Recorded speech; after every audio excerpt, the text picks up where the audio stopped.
Hello and welcome to the Promised Land, a show all about Manchester United and part of the 90 Min podcast network.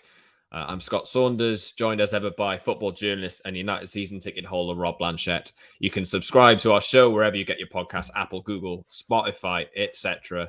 And you can watch us too twice a week on Tuesdays and Fridays. So head over to our YouTube channel, hit the like button, subscribe, and join the community. The link should be in the description of this episode if you're listening on audio. I don't know if you can tell in my intro, my energy levels are not that high because I've just seen Man United get battered by Man City in the Manchester derby. Rob, you've seen it too. I don't know if you were there. Guessing you watched it on TV, but what an awful day. An awful day, but all we saw is exactly what we know. So no surprises. I think this is the funny thing of coming off the back of the result and gauging social media and looking at the fan base.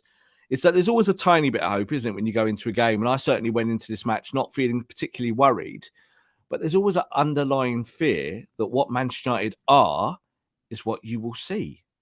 And that's exactly what happened. Manchester City came up and did what Man City do. And Man United turned up and did what Man United do and have done for a while. So I don't know why there is so much maybe furore off the back of the result, because we know that Ralph's an interim. We know that this is all kind of treading water. And I think there's a lot of players in that squad who feel that they think to themselves, well, yeah, I'll turn up for work. Yeah, I'll try today. But, if we don't try, it's exactly like Bozza said, doesn't it, the other week on our show, Mark Bosnich, where he said players down tools. Fergie's players did it. And we're seeing it a little bit here with Manchester United. I think it's a long way back for United, but the next appointment of the next manager is really, really important, obviously. And whoever they get is going to have to fix a really big mess. And that manager cannot do it on their own. They will need support and help, I would think, and to be listened to. Ralph Rangnick's moving into a consultancy role. We think whether the results on the pitch will change that in the next few months, we'll see. But I mean, you're seeing a lot of dissatisfaction come out of the players' camp with the fact that they have an interim manager there. He's not going to be here, so what's the point of us working for him? At the end of the day, I think Rangnick's got the ear of somebody like John Murta. And if you want to, United need to change. They absolutely need to change. We're going to talk about that today. We'll talk a little bit about how in the world United fix this. We'll talk about Erik Ten Hag. We'll talk a little bit about Arsenal and the potential lessons. That's pretty dangerous territory, to be honest. But there's some things that Arsenal have implemented over the last few years that United need to really take a look at because they're in a similar position. And we'll talk about a bunch of different things. But I mean, reflecting on one of the lowest lows of the season, probably I put it third in the list after Liverpool 5-0 at home and the Watford defeat and the subsequent sacking of Ollie. But you mentioned you were worried before. You wasn't worried before the game. I wasn't worried because I'm kind of numb. I don't know about you, Rob, but just before I bring you back in, a reminder: you can follow us on Twitter too @_Scott Saunders, @_Rob_B, and @PromiseLandMU. Yeah, Rob, it was what? So what was it? Do we blame the players here? Because it does seem like the fallout is massively coming down on them. You've seen Gary Neville and Roy Keane essentially say they're not trying. Didn't look like they were trying, to be honest, towards the end. Or is that what Man City do to you? Do they demoralize you that much that you stop running? Yes and no. Like, there is a bare minimum of what you expect in every football match. So the bare minimum, of course, is try to win. But when that opportunity to win has gone, you just need to grind through the gears and look after the result, don't you? You just make sure that goal difference doesn't get completely hammered. 4-1 is a bad result any day of the week. But I think what we did see is how Manchester City can swamp you technically and tactically, and you can just regress into nothing. And that's what happened. Last 15 minutes of the game, Manchester United had 8% possession. 8. So Manchester City had 92%. And I don't think that is just about effort, because I don't think United players stopped running around. It's just they stopped being effective. And I think that this is something that we've seen going back into the Ole Gunnar Solskjaer tenure. And I think this is also why Ole got sacked, because it felt like he'd come to the end of this run with these set of players. Now, these are still his players. This is still his squad. This is still his signings. And this transition to the new manager has been slowed down by Manchester United, by the football club. So who do you blame? Well, on the football pitch, you want the players to do more to look after that result or to try and do better. I think they are so far behind Manchester City in terms of personnel that was why we saw what we saw. Is that Man United players, no matter how hard they try, they were probably going to lose that game. And that's why I went into it kind of a bit free and easy about it. Because I thought, if you get anything at the Etihad, you've done all right. Even if you get a 0-0 draw, it would have been better than getting hammered. But I really do think the gulf between these two clubs on the football pitch is really evident. And we've seen it week after week after week for years now. It's not a brand new thing. So I don't blame Ralph at all. Like, I think if you come in as an interim, there's only so much you can do. I think his tactics have been strong. I think United have been tactically better. I think the performances overall have been better since Solskjaer left. But I do think that what Fred said earlier on before the Champions League, where he said, when you have an interim manager come in, I'm not quite sure why United have done that, and it doesn't help us. I think that's reality. I think that's fact. Scott McTominay said after the game, we need to do better, etc., etc., etc. But you can see that these players are hurting. They don't really know whether the next manager will want them, whether they'll still be living in Manchester in 6 months' time, will they be on a transfer list, will they be on a plane to West Ham or another football club somewhere? They just don't know. And that uncertainty is created by the Manchester United board. Yeah, I tweeted during the game the other day what Richard Arnold is seeing in front of him is 10 years of brilliant club management versus 10 years of shambolic decision-making, having spent the same money in the last 10 years. Yeah. There's a massive job on his hands now. Rangnick's there. Hopefully will play a part in how this club is modelled moving forward, but the manager will be a big choice. I believe that's going to fall on John Murtough and Richard Arnold's lap to install that person. But yeah, it's a long way back. You look at Man City, they have two players of world-class quality essentially in every single position. And United just don't at the moment. There's players in there who probably aren't up to standard technically. As I've mentioned on various different platforms over the last few weeks, United have players signed by Sir Alex Ferguson, David Moyes, Jose Mourinho, Louis van Gaal, Ollie in the team or in the squad. Identity's difficult, And one quote that stuck out to me actually is Ollie said early on in his tenure he wanted to make United the fittest team in the league. They're not that. let's just say they're not that. But let's get to it. How in the world do you fix this, Rob? What needs to happen now? It's with Manchester United's cultural issue, because Man United as a football club tell us all and tell the world that they want to be Manchester United. We want to be this football club that we have built up over many years, from the Busby era to the Fergie era to the current day, that is the MO of the football club. That's what the badge means.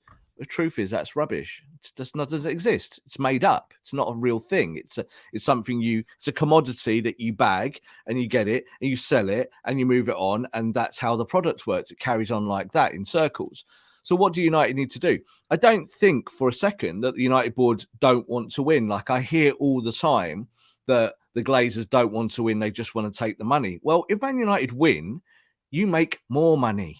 So that's just how it goes. So I don't think the Glazers are sat there going, well, we get top four and we're all right here, because they're missing a trick. They could be making 2 or 3 times the amount of cash that they are making, rather than spending 1.2 billion on players on a complete waste of nothingness. That's not good business, is it? Giving that money away, buying players that you then have to give big contracts to and then have to sell 2 years later because you haven't done it. Romelu Lukaku was not a good signing. Alexis Sanchez was not a good signing. You could literally go through all the way back to Robin van Persie and say that player was not a good signing.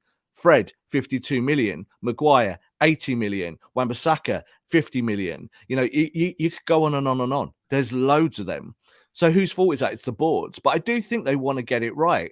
And this is the whole thing about spinning the wheel. Like you're saying this time, what they're going to do this time? Well, they've got a director of football, but does he have the power? They've got Darren Fletcher, who's a technical director. He sits on the bench and warms up the subs. None of this kind of makes sense still. So how do you do it? Well, first of all, you have to get the right coach.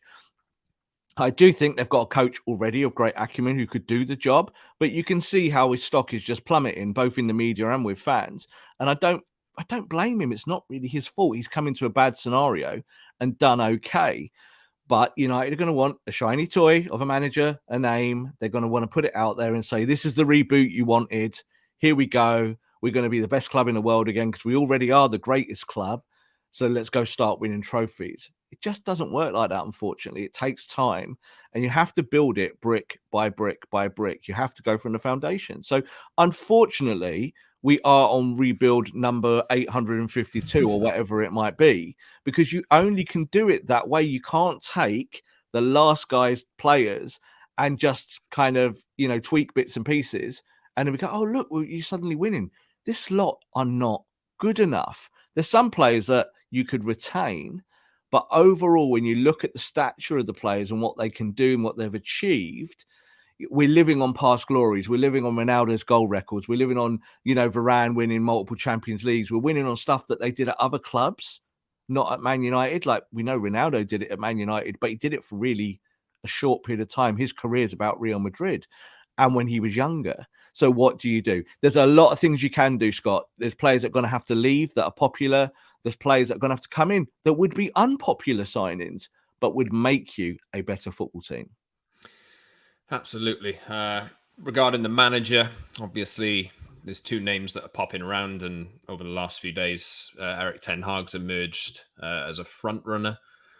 Ralph, we put out on 90min.com that Ralph Rangnick likes him, and he addressed this in the pre-match coverage for the Manchester derby as well. Never met him before, but he is a big fan of the style of play and a number of different things. So, Mauricio Pochettino's name is there as well, and it does seem like everything's circling back to those two, but there are a number of other candidates who United are vetting, obviously, as you kind of should do, but it does kind of seem to come back to both of those names.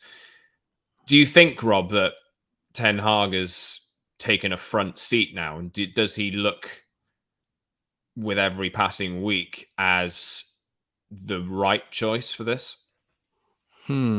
Right choice is a funny one because it's very direct, isn't it? Is he the right choice? And kind of said before that there is no real right choice here at the moment, but who's the preferred choice? Who's the best you can get in class just at the moment for what you're trying to do?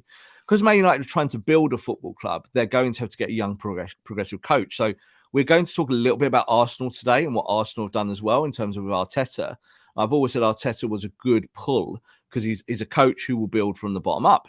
So the expectations are low, you start low and you get on with the job. It takes time and you can suddenly become a top four club in a couple of years. Eric Ten Hag hasn't got that, has he? Eric Ten Hag will come in and will be expected to win and compete from day one. Now, that might not be the realistic tone for some Man United fans, but the majority of global United fans who sit and watch United on TV just want to be entertained and win. That's all they care about. So that is a very difficult scenario for any coach to come into. And I think this will be the whole problem with Pochettino coming in, because Pochettino will be expected to build like he did at Tottenham, but he's going to do it at Man United, who are closer to PSG than they are to old school Spurs. So there's issues there. Do you see what I mean? So like you can look at Ten Hag and he's undoubtedly the front runner. He's the person I think that Richard Arnold really wants. We know that United have had links to Pochettino over the years, but that was more Ed Woodward. And I do think that Richard Arnold's going to want to have a guy in there that he can say, no, I chose this guy and this was my work, not my mate's work who was here before he did this job. So there's no doubt as well that Manchester United's board understand the toxicity of the last 8 or 9 years, and they are trying to position themselves away from that. So they're not going to say, well, we had Pochettino on the list 5 years ago. Well, that's no good, is it?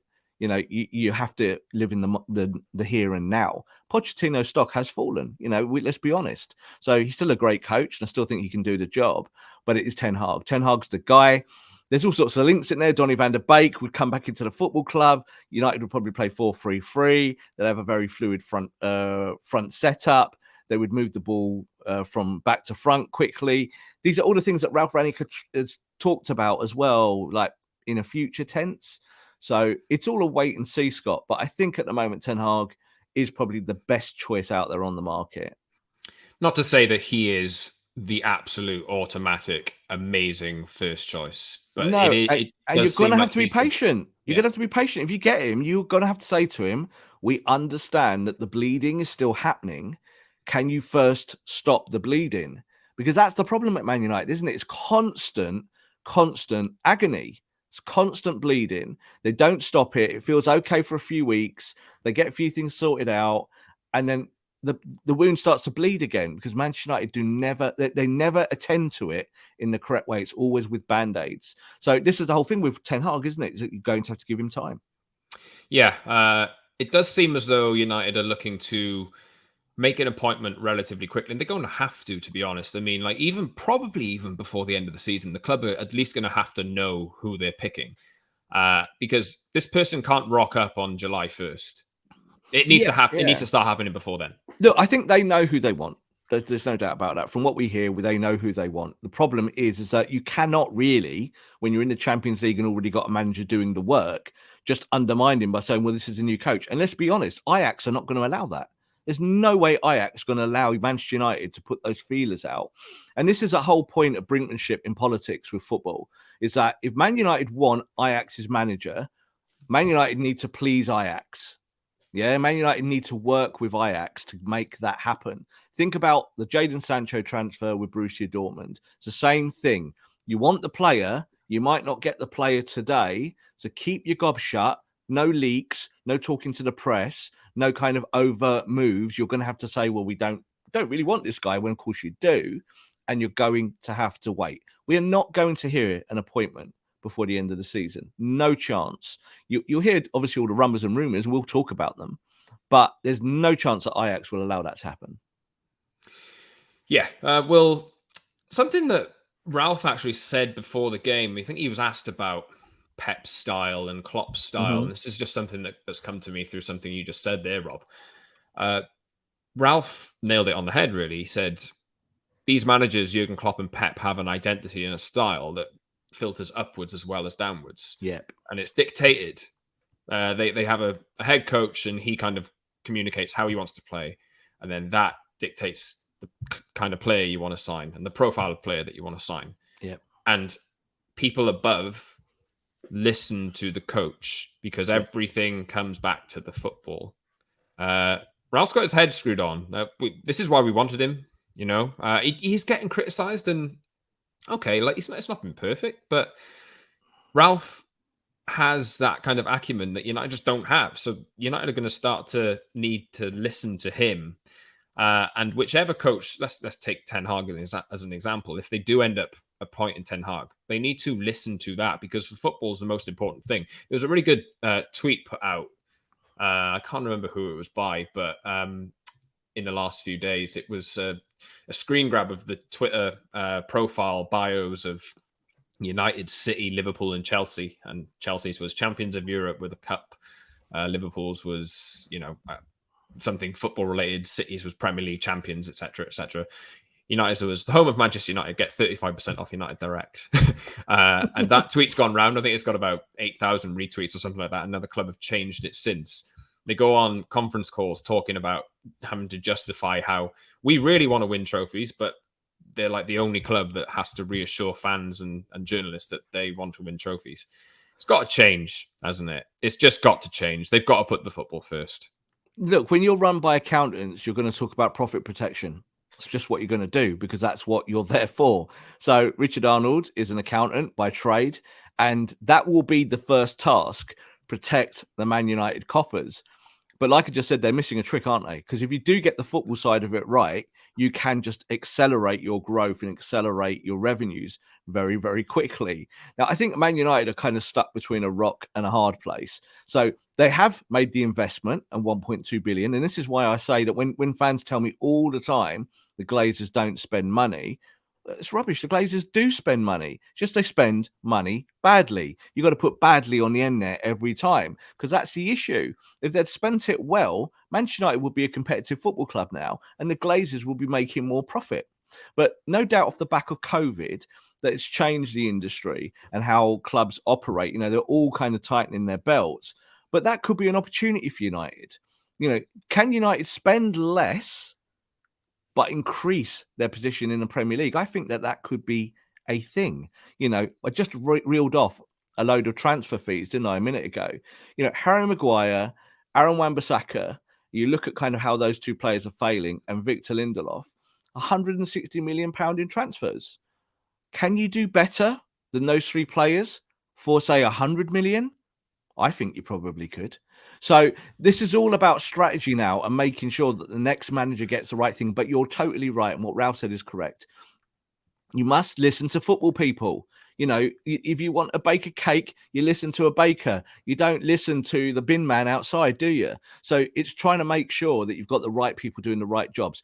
The Richard Arnolds and the boards are not going anywhere. Like people will say, other people said to me yesterday, you've got to get rid of the Glazers. It's the only way to do it. Well, the Glazers are going nowhere. They're going to keep this football club because it makes them money.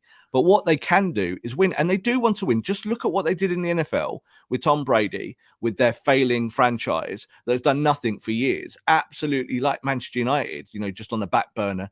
Not as big. Tampa Bay Buccaneers, not nowhere near as big as Manchester United in global terms or in sporting terms. But they went there and they finally got it right. They finally got it right. Now, they've lost Tom Brady this season. Last year was an okay season for them. And they tried to do it with Ronaldo this year, didn't they, as their Tom Brady? Now, that strategy long-term will not work for Man United, but it does show that they're willing to try and at least win. They're probably going to have to realise that football's the most important thing as well, because they've tried this commercial-first, big-name signing tactic, new modern-day Premier League Galactico tactic over the last few years. And you look around and City miles ahead, Liverpool miles ahead, Chelsea miles ahead, Arsenal, they took the pain. And we'll talk about Arsenal in a bit. They look like they're coming out the other side of it and they can build on the foundations that they set 2 years ago. Tottenham, good coach, could maybe start getting it right. Newcastle, next season, if they get it right, will be above Manchester United. Totally. If you talk about how money is the most important thing and Champions League football is the most important thing, that's 7 clubs there, or 6 clubs that you got to finish ahead of at least 3 of them to get in the Champions League. So you've done it this way for so long and it's proven that it's not actually working. So you probably got to go back to basics and start actually putting the football first. Otherwise you will hurt yourself in the long run because the football isn't good enough and your team isn't good enough. Yeah, and I think the Glazers and the board would say that already, that they understand that, because they've talked about it like kind of publicly, and they've said, what we want to try and change. But of course, goodwill is not the same as actually doing stuff. It really isn't. So I think, like you just said there about the clubs that potentially can end up ahead of you, let's widen the net. Aston Villa are a richer club than Man United. When you look at the books, they're the 5th richest club in the country. They have now Steven Gerrard. They've just bought Coutinho. They have a good young squad. They can continue to build that. They might be ahead of you. You can go down that list of clubs in the mid-table that once upon a time you'd never have looked at as competitors to Man United, and they very much are now because they've got money. Every club in the Premier League's got money. Newcastle, I've already predicted it elsewhere, so I'll say it here.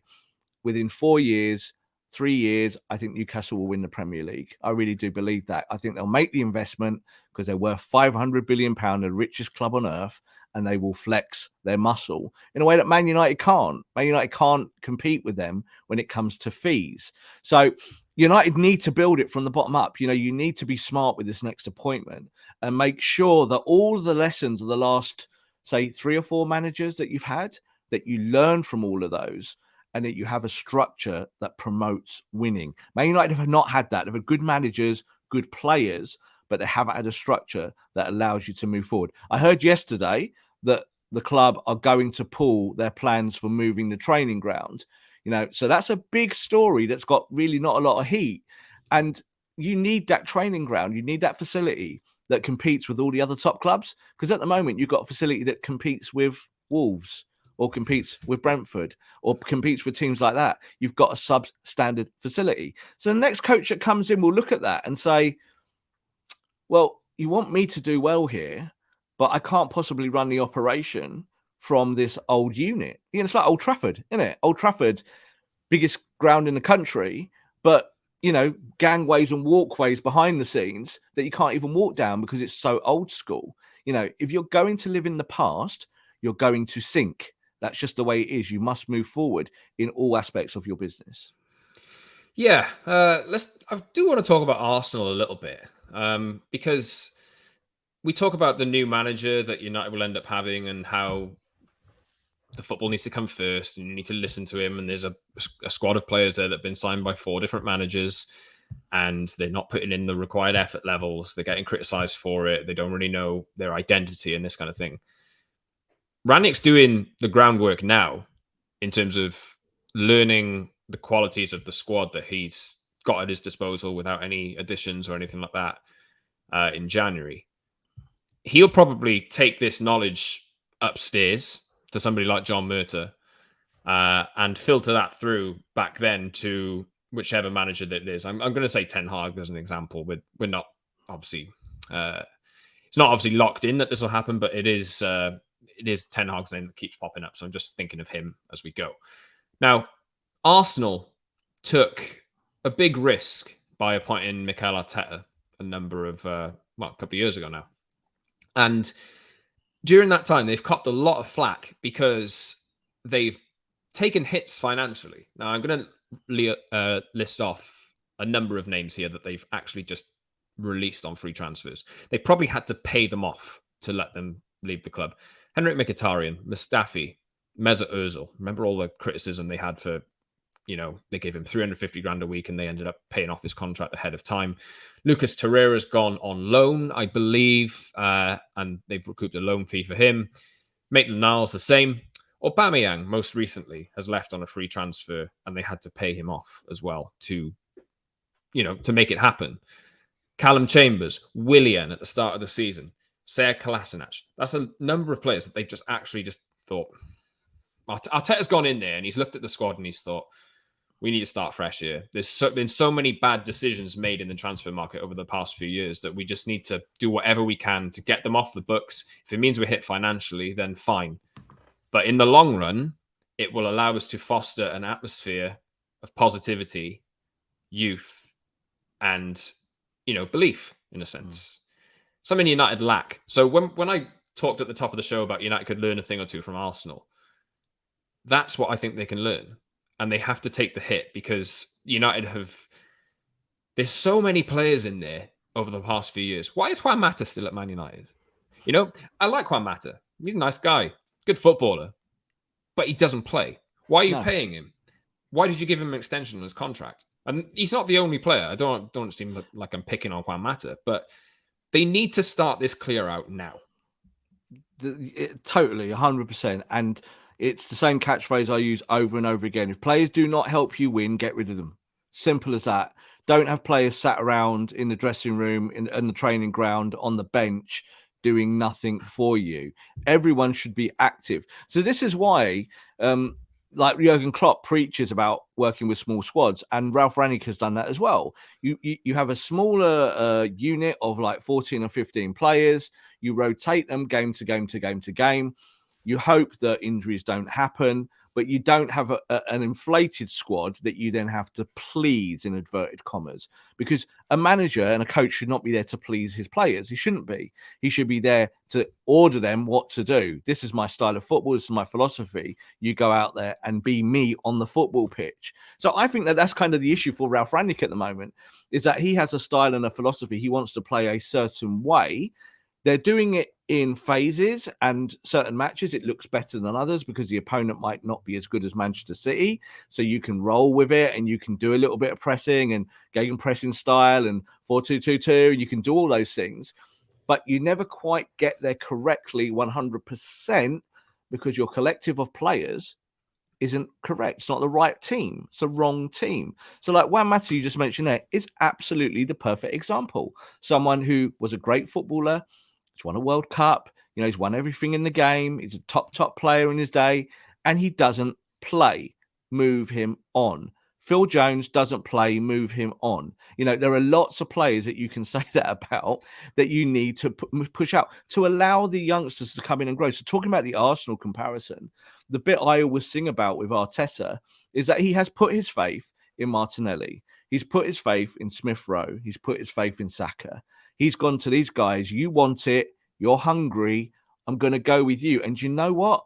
The guys who were taking, skimming the fat off the top, the Aubameyangs and the other guys on big contracts, off you go. We'll take the hit and we'll move on. That's how you build, Scott.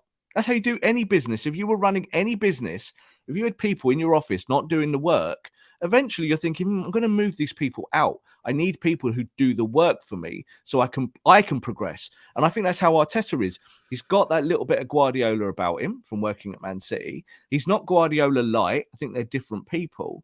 But he's seen how you build a squad. He's been part of that, hasn't he? He's been part of the old Arsenal machine with Wenger, and he's part of the new one now, obviously after working with Pep. So they've got the right idea about structure, whether Arsenal fans like it or not. I know a lot of Arsenal fans were highly critical of the team at the start of the season. We all kind of had a laugh at Arsenal because that's what has been happening in the last few years, certainly from the Man United sector. But they're doing it the right way. Man United are not doing it the right way. It's always about shirt sellers. It's always about, does this player come in and fit our business model? Not, does this player come in and help us win trophies? It's never that question. That's always the add-on. Ronaldo will help you win trophies, but only if you get the Ronaldo who was 28 years old, banging in 60 goals a year. That's when it works. Not the 37-year-old version. You need to keep a striker. Oh, we'll give Cavani another year. Is that the correct way of doing it? Or is it better to bring through one of the kids or buy a young striker who's hungry? So United make these mistakes year after year after year. And I said before at the top of the show, it's a cultural issue. The shirt sellers line you just said there, Rob. I was thinking across all of the top clubs. When Mo Salah was bought by Liverpool, was he a shirt seller? Exactly. When Mane was bought by Liverpool, was he a shirt seller? Same for, maybe Jack Grealish is the only one, but he's found his first season difficult at Man City, but he was great the other day. That was maybe the first one, I think, commercial mind at Man City's happening there. And think about Man City Man City made £100 million on that signing because there's a World Cup coming up, and they predicted that Jack Grealish was going to be England's superstar. So they thought, let's get in there early, £100 million bid. But I think they've found this season that Jack Grealish doesn't really help them win. So you might see Jack Grealish go up a level and become a better player over time with Pep, or you might see that they go, that strategy doesn't work for us. So let's get rid of Grealish for 50 million somewhere to Tottenham or Man United or somewhere else, and we're going to go back to doing what we did before. Liverpool have just bought Luis Diaz. Luis Diaz is not a shirt seller. He's not. No one knew in this country who he was 5 minutes ago. He will be in 2 years. He will be in 2 years. In 2 years' time, well, not even in 2 years, maybe at the end of this season, he will be a superstar in the same way that Salah has built that Mane's built that. And you look at that Liverpool team. I always talk about this like in terms of individuals. Jordan Henderson, again, a player that not one Man United fan would say, oh, we need a Jordan Henderson. Man United need a Jordan Henderson.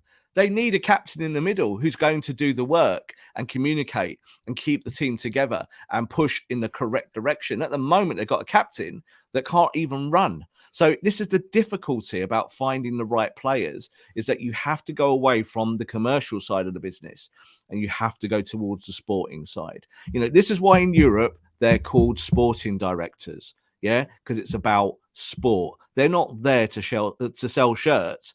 They're there to help the team win. And Man United needs to get a grip of that. Just before we do move on, I would just like to caveat the Arsenal section because I know Harry's listening as we record this.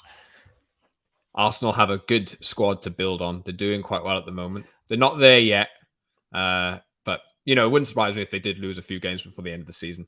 They And are if you, favourites for the top four. of course, and if you'd listened to a large section of the Arsenal fans at the start of the season, very much the populist side of their football club, they would have sacked Arteta in a heartbeat. So you can't always listen to fans. Fans are not always correct. This is always, again, what I say, is that a lot of the time the football club plays lip service to the fans. And I do think with Man United, there is a little bit of that. I think the Glazers think, what do our customers think? They look at supporters as customers. So they go, right, what do they want? Well, they want Ronaldo, don't they? What should we do? We'll give them Ronaldo. So see, there's a problem there, a cycle of, I don't want to use the word abuse, but there's a cycle there of something that's completely the wrong way of looking at how to build a football club, because they're kind of just giving the saccharine out, aren't they, to the United fans who celebrated Ronaldo signing like they'd won a World Cup. It's like, oh, we've won the league. It's like, this could get bad now. 2, 3, 4 months later, you'd lost your manager. Here we are now, after Christmas, talking about Manchester United being a flat entity, like nowhere near where they need to be. So you made the wrong signing. So I think, again, that's on the Glazers. And that's why the conversation about the players is also a little bit moot, because a lot of them are just not good enough, but they were bought by this board. Yeah, another point on Arsenal. United, if you would like to get that commercial side of things up and running, or, see it flourish, put some young, hungry players in retro shirts. That's what Arsenal do. Totally. It's about creating superstars, not buying them. That was always the catchphrase at United, wasn't it? You bring in someone that no one knows about, a Chicharito, a Ole Gunnar Solskjaer, and a year or two later, the fans love them and are buying their shirts and worship them. Do you know what I mean? So you don't need to go and get the Ronaldos of the world just because you want to sell lots of product. But the other side of it is sponsorship. So they know that you get Ronaldo, they've got a shirt deal coming up. This is a negotiating tool. Well, Adidas are going to look at United at the moment and say, well, you're a joke. You might come 8th next year. So that's not really a good negotiation stance. Absolutely. Rob, let's wrap up for another 10 minutes or so. We'll see how long we've got. But I'll come back to Erik Ten Hag. We mentioned earlier what he would make of the current squad. It's in my notes to talk about what Ten Hag would assess this squad as. And I wanted to tie Marcus Rashford into it because obviously he's been the name in the news since the derby. Upset that he isn't necessarily getting a place in the team. I think his form has justified a place in the team. But at the same time, when you think of the amount of players that United didn't have in attacking positions for that game, it's pretty damning on Marcus Rashford to see himself on the bench. And then when he did come on, he was not very good anyway. What do you think Erik Ten Hag will make? Again, Erik Ten Hag as an example. We're not saying that it's going to happen, but it does seem like he is the logical fit out of all the candidates. But what would he make of this squad? Like, how many of these players are made for a coach like that? I think the difficult thing with that question is that we look at what Erik Ten Hag has done in the Eredivisie and with Ajax in the Champions League, and those two formulas do not count in Premier League terms. They don't. He cannot build Manchester United in a way that he's built Ajax. It's just not a thing. It's a different world. It's a different style of football that you have to adhere to and then work around it. Looking at the current squad and looking at, say, Marcus's situation, I'll just say this about Marcus Rashford. Marcus Rashford has leaked nothing. Yeah, a lot of these things that have come out and sources close to the player and all of this stuff, I'm not buying it at all. I'm just really, really not. And I'm sure Marcus will come out in the next day or two and address some of this because he's a Man United fan. He wants to do well for Man United and he's playing garbage. He's not playing well and he's not the only one. So I think that, again, when we draw it down to individuals, it becomes pointless because this is a collective problem. I do think that Rashford as a player doesn't really suit Ten Hag as a manager. Not really. He's got the pace. Does he have the technicality at the top end of the pitch that Ten Hag, I'm sure, will demand? I think the honest answer to that is no. I actually think that Anthony Martial is better suited as a forward on the left or the right or through the middle to Erik Ten Hag than Marcus Rashford. And maybe, just maybe, Marcus is getting a sniff of that. Maybe Marcus is thinking, oh my word, normally I was always guaranteed to get back in the team. You know, Ole Gunnar Solskjaer believed in me. I was one of the leaders of the team, but my form has really plummeted. And I think he understands why he's on the bench. I don't think for 1 second he's there chest puffed out going, why am I not being picked? He knows why he's not being picked. 100%. Footballers are not idiots in that terms. You know, they might want to play. Like, again, we talked about the Ronaldo thing, didn't we, with the derby? And people said, oh, you know, he said he wasn't going to play. Rubbish. He's got an injury. That's why he didn't play. But can Ronaldo pick himself? Well, he might be the only one, but I actually trust Ralph to make the right decisions. I think Ralph does it for the team, and we see that week to week. So I think Ten Hag will be the same. Ten Hag will do it for the team. And will he want to retain Marcus Rashford? Or could he sell Rashford for £50 million?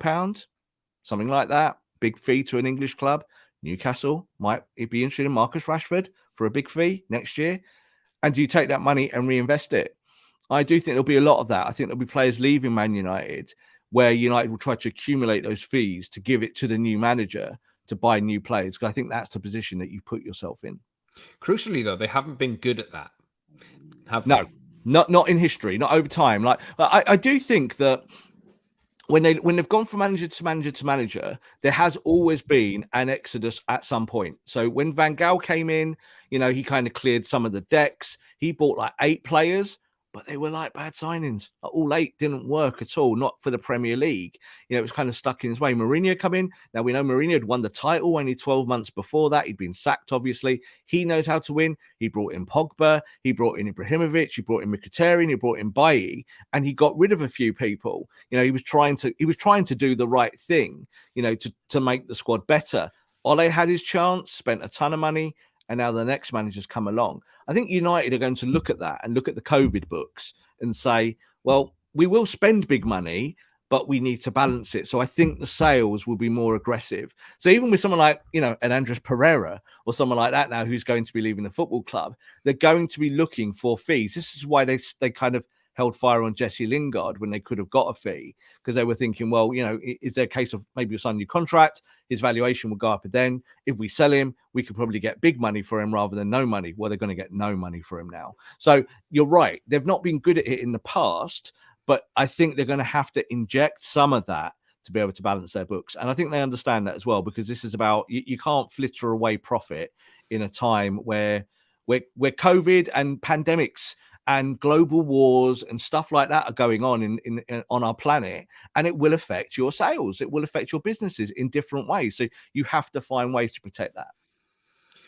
So the cultural reboot, I believe that was the name that they christened it when Ollie came in, has failed. It's over. It's over. Wan-Bissaka and Maguire combined 130 million are probably symbolic of that. I would say that was some of the early signings that were made. Both have now proven that it's just not going to happen for them. So what's next? How long will this take?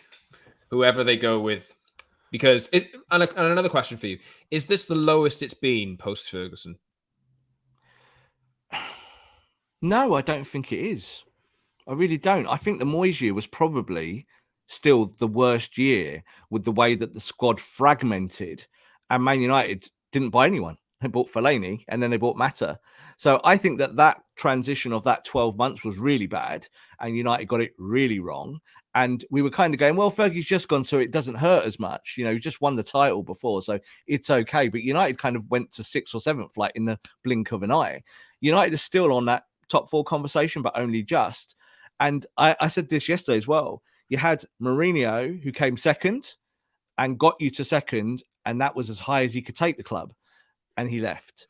And you got Solskjaer, and you took the team to second. You got as high as you could. You didn't get anywhere near the champions, but you showed that you could be an entity in the top 4. So when we talk about what's bad, fans at other football clubs will still laugh at us because they go, what, is that bad? Is it being on the cusp of the top 4? We are spoilt brats. Let's be honest. We are spoilt. That's how we are at Manchester United. We've 25 years of success from before, and we still think that that's our DNA. Well, it's still there, but we can't access it, Scott. It's the past. It's gone. You have to look forward. So I don't look at it as a bad thing now. I look at it as an opportunity. I really do. You have to kind of suck this up and say, right, next project begins. This is why I like calling them projects as well, because I think that's how it is now. You're never going to get a coach that's with you for 10, 15, 20 years. Forget it. You need a coach that comes in, has a big impact in the first year or two, and then builds you forward. You need a Klopp. You need a Guardiola. You need a setup behind those managers that allows those managers to thrive. You need your Bagiristeins and people like that at City to have the money bags and say, right, you tell us who we should be buying. This is how it should work. Man United have not done that in the past. Man United have gone, does he sell shirts? Yes, he does. Yeah, we like that signing. Let's go. Harry Maguire, England, stalwart, just done well in the World Cup. That makes sense to us. Yeah, we'll buy him. How much? 80 million world record transfer fee? Yeah, all right. No problem. It'll take us 3 months, but we'll just pay you what you want anyway. Exactly. And also working on those deals for such a long time that as that's going on, you could have actually been developing people. So this is why I was hot on the Rangnick side and saying, really, you should give Rangnick the job for 2 years and say to him, restructure everything. Get rid of the rubbish players, bring in new players, put a plan in place for us to work around. Because all you've done with Ralph is just say, we'll try and win some games. And the players know it. They're not idiots. Fred said it the other day, like I said, they know that this is all short-termisms and that in the long term, their futures are at risk. So I think that you have to be smarter. You have to train. And when I say train, I mean, there's a metaphor. You need to kind of be a healthier business. And Man United are not that. They're kind of fat, inflated, overweight. They don't find the method to be where they truly want to be. And that's above City and above Liverpool. They're nowhere near those organizations at the moment. So you must reorganize. You might notice we might look ahead later this week to the Tottenham game at the weekend, which in any normal week would be a top 4 battle. But it does, to myself and to Rob, I know I'm putting words in your mouth here, but I'm guessing this is how you feel. Season is over. It's essentially in the grand scheme of things, we just know that it runs a lot deeper than United getting 4th this season, and something needs to change. Yeah, and that's why I think talking about the season, like either both positively or negatively, it's not massively helpful, I think, at the moment. What you do need is you need to build behind the scenes and start weeks ago, months ago, years ago. We're talking about stuff that's future tense that really should have been past tense. So that's, I think, the biggest problem. And I think the other thing for me is that people are kind of saying, oh, don't you think Richard Arnold will get this right now because Richard Arnold's seen it all? I don't know. I really don't know. Richard Arnold is a chartered accountant and he's there to protect Manchester United's bottom line, the profit. So he will do that and that'll be his job. And he's talked the right talk at the moment about, yes, I'm going to give the football decisions to football people. I do not believe for 1 second that he will not appoint a manager. I do not believe for 1 second that John Murtough will be the guy who says, that's our guy, so we're going with that guy. It will be Richard Arnold because that manager will have to speak directly to the board. So do I think that United are just on the cusp of getting this right? No, but I do think there's an opportunity there now to change things ever so slightly that it puts you in a better position. Like you said in the Tottenham game, it feels like the Premier League now is just like get it over with. Yeah, 10 games left. You look at Arsenal and their positioning with their games in hand, how they're playing. It's theirs to lose. I even predicted yesterday that I think Arsenal come 3rd. I think Chelsea will be the team that comes fourth. I think Chelsea have got more problems than Arsenal in their team at the moment. When you think they might have more talent, but I think they've got a few more issues. And certainly, they're good defensively, but they still find it difficult to give the ball to that very expensive striker that they've got at the top and put the ball in the net. They've got to work that out. Man United in the short term, don't forget this season, there's not many games left now, really, in the Premier League. And it would not be beyond them to find a bit of form and at least be in the top 4 conversation in the final weeks of the season. But I think that United fans, and certainly I think you and me as well, Scott, as United fans, we are now looking to the next manager. We're looking to the future because you're not going to win the Premier League this year, obviously. And if you're going to catch City and catch Liverpool next year, you're going to have to do some amazing work in the transfer market. And I think you pitched at the start there. How long will it take? I always say it's 4 transfer windows for a new manager. Always. You need 4 transfer windows just to start it because you never get everything you want in one transfer window and you certainly don't get it in the following January window. We've got a funny World Cup this year in a funny time. That's going to affect some of the business, some of the traffic of how you conduct your football club. It will do. It just will. It's a different thing. It will hurt United, but United need to go and get the right players. You've got some good players. Alanga has shown this year that he's a good player and that you can take him forward. Hannibal's not even in the team yet. I talk about him all the time and he doesn't really get in yet. He's not part of that. You look at the core of the group, there are players that you will retain. Jadon Sancho is one of them. You hope Rafael Varane will kick on. I think Luke Shaw's still got a long way to come back. He's had injuries this year, 2 concussions.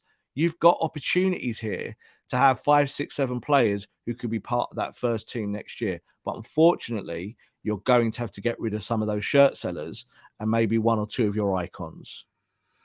My only request for the remainder of the season, Rob, is don't come 7th and don't end up in the Conference League next season, because I've taken several lows, but I just think that one's just a little bit too much for me. But that's realism. I think Conference League is probably about the right level at the moment. I think United will look at 5th and feel they can get 5th, but there'll be no motivation to get 5th because it doesn't put you in the Champions League, does it? So everything at the moment, Scott, at Man United, they'll be talking about is winning the Champions League. That's how I think they'll be looking at it. They'll be thinking, can we somehow do what Chelsea did last year? And Chelsea were a bad team this time last year, like they were. Like Tuchel had come in, the manager had been sacked in December, January, February, March, and they found a way to win the Champions League, and not one person would have put a penny on them winning that. So United is still going to gamble on that, unfortunately. And hey, it could be a fantastic end to the season for us. Or it could be 2 more games of getting battered by Man City or Liverpool. We will see. It could be. Let's see how Wouldn't that be funny? You get to the Champions League final and you beat Man City in the Champions League final, just like Chelsea did last year. Everyone went, City are going to win this. Then Chelsea can't do this, and Chelsea beat them because you have a plan and you execute it on the day. And it is pie in the sky. There's no doubt about it. But Man United can beat teams on their day. The other day at the Etihad, that wasn't their day. You could tell that. It's just they weren't there. They couldn't do it for 90 minutes. And I think with Gegenpressing, that's the issue, is that they just can't do it for 90 minutes and then they get exposed. Yes, let us know your thoughts. Drop a comment and get in touch with us on Twitter as well.